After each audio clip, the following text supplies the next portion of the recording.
ou elle est bloquée dans une relation toxique, ce qui vous-même vous bloque dans votre conquête ou votre reconquête. Comment on fait?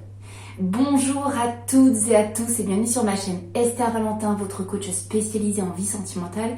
Et aujourd'hui, comme je vous l'ai expliqué au tout début, au premier abord de cette vidéo, je vais vous parler d'une situation que je retrouve bien plus fréquemment qu'on ne le croit. C'est une situation où vous êtes face à une personne qui est dans l'emprise d'une relation toxique, certainement un ex ou une ex qui a eu avant vous. Et il n'arrive pas à s'en défaire. Et votre conquête ou votre reconquête bloque, n'avance pas parce que la personne n'arrête pas de retourner vers cette autre personne. Et même sans retourner, elle peut bloquer en tout cas la relation avec vous dans l'attente et l'espoir de son autre relation. Ce qu'il faut comprendre, la situation que je pose là avec vous, c'est que vous êtes probablement attiré ou vous avez peut-être même déjà eu une relation avec cette personne de quelques semaines, même de quelques mois, voire années, mais cette personne s'éloigne. Elle s'éloigne et elle repart soit dans la relation directement, soit dans l'attente de cette relation qu'elle a eue avant, comme je vous l'ai expliqué, toxique. Vraiment, clairement toxique avec son ex. Et je vous le redis, c'est beaucoup plus fréquent qu'on ne le croit. C'est fréquent dans les coachings, pourquoi? Parce que vous allez être la personne qui va souffrir et qui va être dans l'incompréhension. Mais je vais vous expliquer pourquoi. Déjà, on va voir le pourquoi cette personne repart dans cette relation alors qu'avec vous, ça se passait bien. Que vous êtes la personne qui offrait du sein, du beau, une vraie relation saine et enrichissante et vous ne comprenez pas. Alors pourquoi la personne se retrouve quand même face à cette décision qui logiquement n'est même pas à réfléchir, ça devrait être naturel? Comment ça se fait que cette personne retourne dans cette toxicité? Et il faut savoir qu'une emprise, c'est quelque chose de très fort. Pour en sortir d'une relation toxique où on a vraiment été sous l'emprise et l'attente d'une autre personne, il faut vraiment beaucoup de force et il faut aussi aller chercher des ressources extérieures à soi, des ressources, ce qu'on appelle externes. Et ça, pour aller chercher des ressources externes, il faut en faire la démarche par soi-même. Ça ne peut pas être dicté par quelqu'un d'autre, ça ne peut pas être forcé. Je vous le dis vraiment, on ne peut pas forcer une personne à sortir d'une emprise. C'est un processus extrêmement personnel. Et ça demande un rythme, ça demande des capacités qui sont vraiment ultra dépendantes de la personne. C'est indépendamment de votre volonté. Vous pouvez être un extrêmement beau modèle de ce que la vie offre de sain et d'enrichissant. Ça peut avoir une bonne influence pour cette personne. Ça peut motiver ses capacités, ça peut la motiver à s'enseigner, mais si ça n'a pas été le cas, malgré ce que vous présentiez de plus beau, vous atteignez des limites. Je vais m'expliquer un petit peu mieux sur qu'est-ce que ça va engendrer chez vous. Vous, la personne qui proposait cette relation saine et qui voit la personne qui vous attirait repartir dans la toxicité et qui vous laisse complètement démunis. Déjà, on va retrouver votre incompréhension. Ça laisse dans une énorme incompréhension.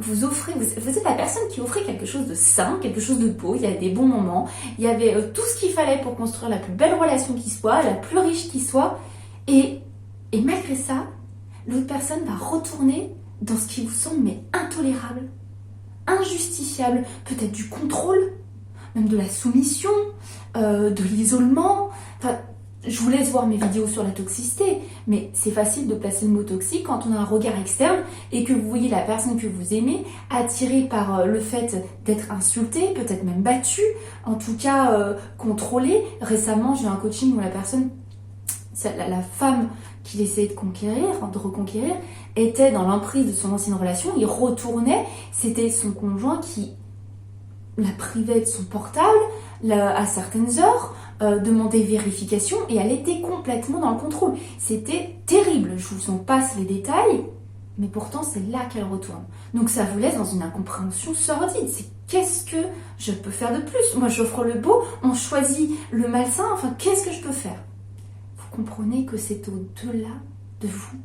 Ce n'est pas vous qui êtes à remettre en question. L'autre repart quand même. Les émotions et les sentiments, il faut bien comprendre qu'ils ont été présents.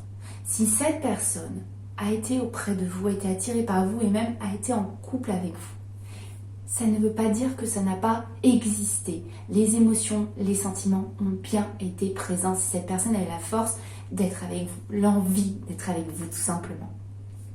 Mais au-delà du fait que les émotions et les sentiments ont bien été présents, comprenez que ce n'est pas vous qui n'êtes pas assez.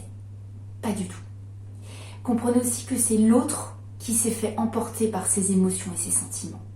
Donc, il ou elle a peut-être vécu une partie de relation avec vous. C'était bien sur des émotions réelles, j'insiste. Mais, il y a un mais. Même si les émotions et les sentiments ont été réels et sincères, ils sont venus surplomber l'emprise un temps. Mais l'emprise, elle est toujours là. Il faut la déconstruire. On ne peut pas la cacher sous autre chose. Donc, qu'est-ce qui se passe quand elle est là ? Elle va toujours revenir si elle n'a pas été déconstruite par un processus personnel, quand la personne aura fait ses choix de déconstruire une emprise, comme je vous l'expliquais au début de cette vidéo.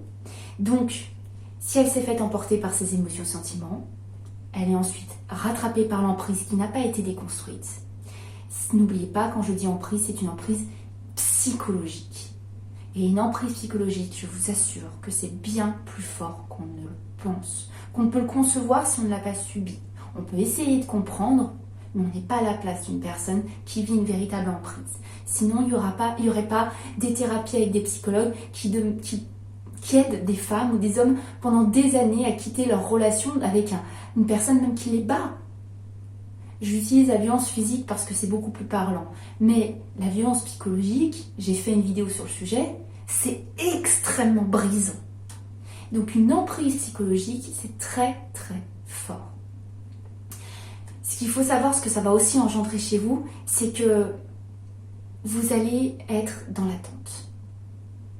Je vais vous faire un petit aparté, là je vais vous demander d'aller voir ma vidéo sur l'indisponibilité émotionnelle. Parce que finalement, ce que vous vivez, ce que vous traversez, c'est exactement la description de ce qu'une personne vit face à une autre personne indisponible émotionnellement parlant. Elle est dans une emprise psychologique, elle n'est pas complètement disponible. Donc je vous demande vraiment d'aller voir cette vidéo. Si le sujet vous intéresse et que vous voulez en savoir un peu plus, vous allez comprendre, elle est tout à fait en lien avec celle-ci.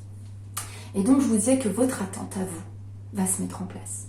Votre attente et aussi la souffrance de cette attente.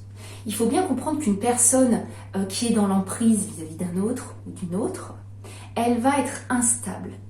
Et donc, elle va finalement répandre la toxicité. Donc finalement, vous vivez aussi dans la toxicité et la souffrance que cette personne a inclus dans sa vie. Pas consciemment. Mais ce que je veux dire par là, c'est qu'en étant avec une personne qui subit une emprise psychologique, vous vous mettez à la subir aussi.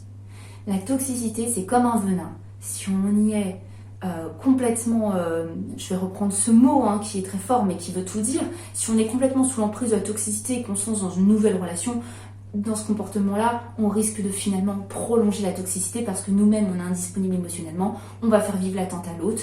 Vous êtes face à une personne qui est dans l'attente de voir un changement improbable se faire sur une personne malveillante.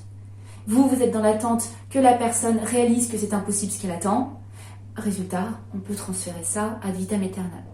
Je connais même des situations, plusieurs, où il est possible qu'on soit là à attendre une personne qui elle-même est sous emprise et attend que son bourreau, entre guillemets, change. Donc c'est une attente sans délai. Vous attendez que cette personne arrête et réalise ce qu'elle est en train de faire. Vous êtes dans l'attente.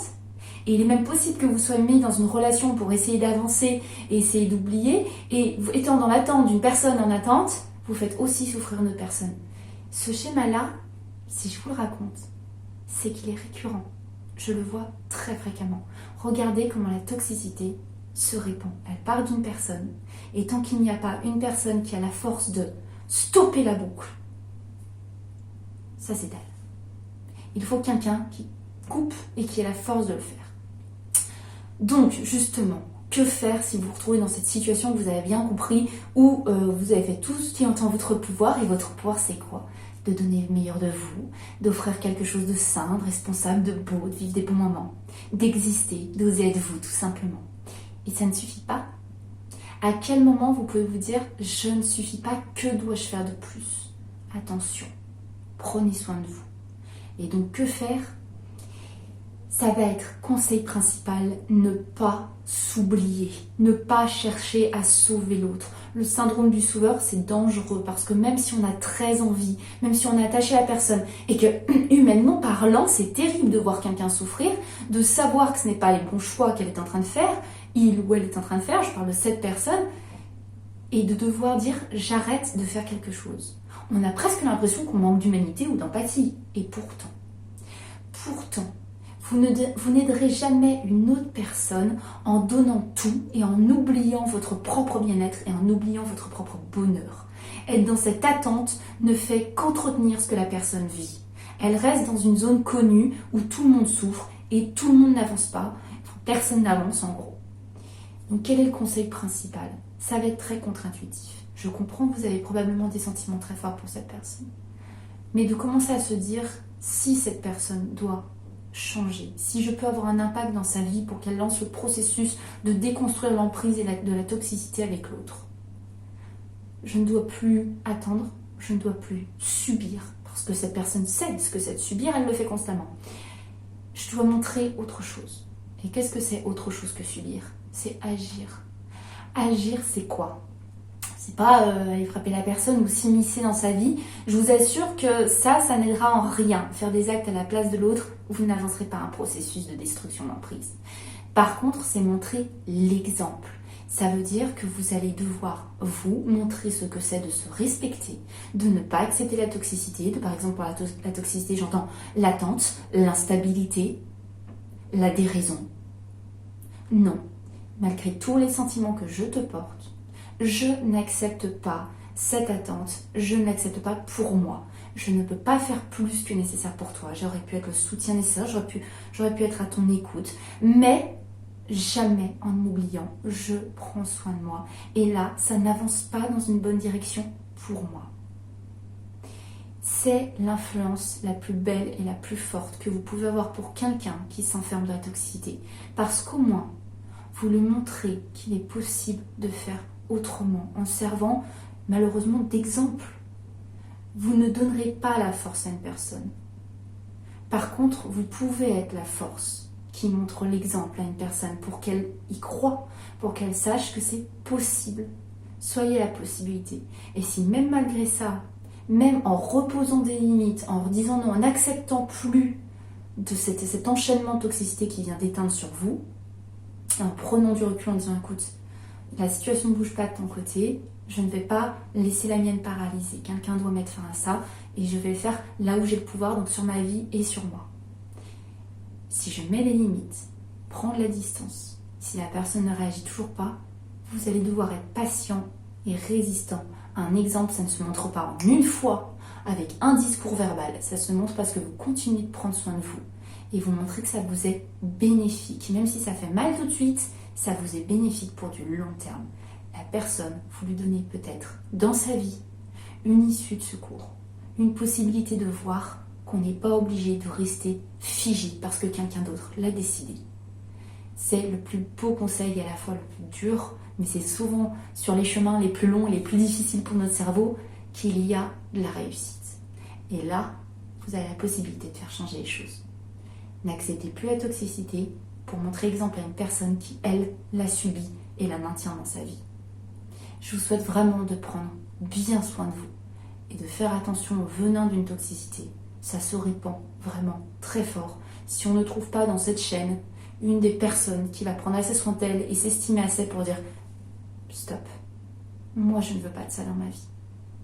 J'espère vraiment que cette vidéo vous a plu. Si c'est le cas, je vous le dis toujours, n'hésitez pas à la liker, moi ça me fait toujours très plaisir. À vous abonner si ce n'est pas déjà fait pour suivre tous mes conseils sur le thème de la vie sentimentale, le bonheur en amour. Et vous savez très bien, de mon côté, je ne vous lâche pas parce que je vous retrouve très très vite pour une prochaine vidéo. À très vite. Bye bye.